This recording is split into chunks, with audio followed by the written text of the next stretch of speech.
Hello everybody, what is up? Cobra here with another Painted Neutrals review.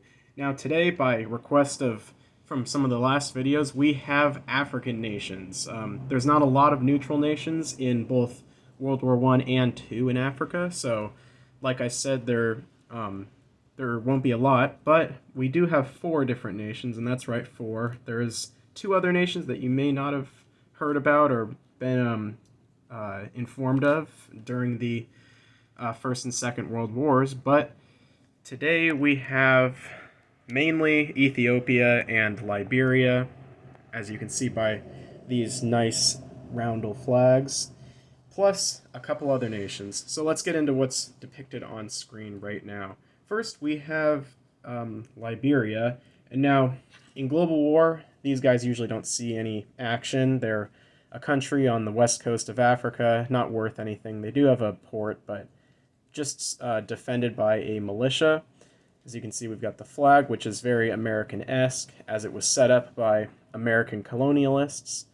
So Liberia was pretty friendly towards the Allies in World War II, but they never ended up getting around to supporting them. They supported them through their ports, but they never sent any troops over. They never had any need to basically declare war. Here we have a Liberian infantryman. It was really difficult finding a uniform for these guys, but what I could find was that they wore very close American uniforms, and a garrison cap was what I was seeing mostly. So here we have the infantry, and in my World War II game, they actually have a bigger role, as they did in real life. In World War II, they actually saw a great deal of combat for such a far-off African nation.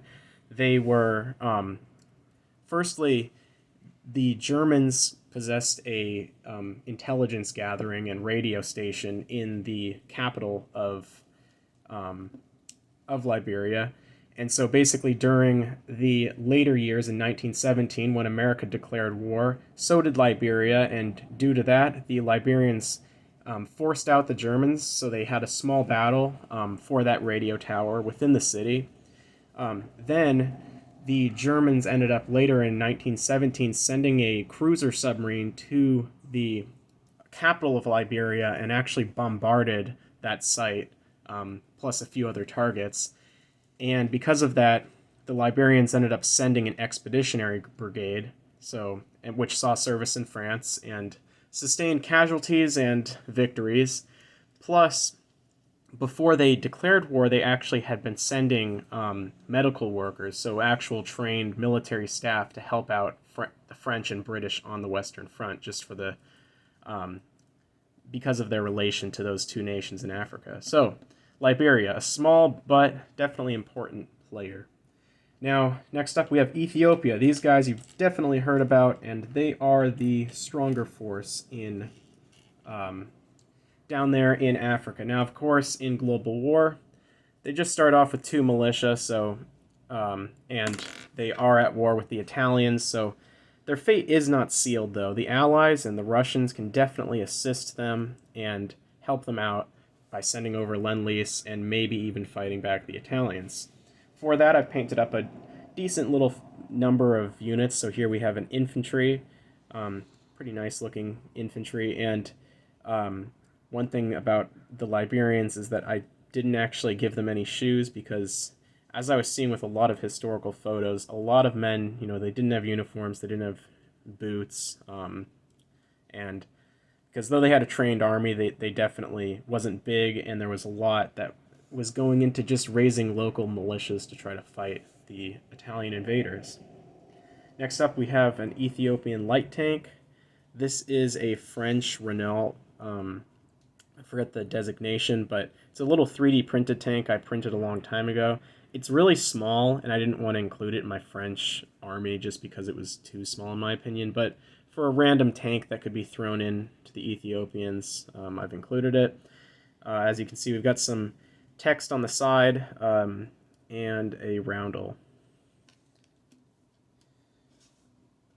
Next up, we have I guess we'll continue in the armored class. We have the armored car, similar to the tank in terms of text, probably some political text like, God Save the King, stuff like that. Just a Polish armored car. We've got a motorized infantry. Ethiopia usually isn't going too far. Their main goal is to try to either defend or take out Italian Eritrea, so it's not like they're going to be needing to cross great deals of land, but you never know, because they could always upgrade infantry into motorized. Here we've got a Ethiopian artillery, just a normal artillery from HBG. And lastly, for the Ethiopians, we've got their Air Force, if they end up getting any from the Allies, and just a simple Polish fighter that I painted, and like I said, can be sent over. We got a magnet on the bottom for some magnetization, and yeah. So that is the Ethiopians, and as you can see, they've got a nice little pool of units. And lastly, and probably least, we have two World War I nations that are not seen in World War II. First up, we have the Dervish Peoples. These guys basically were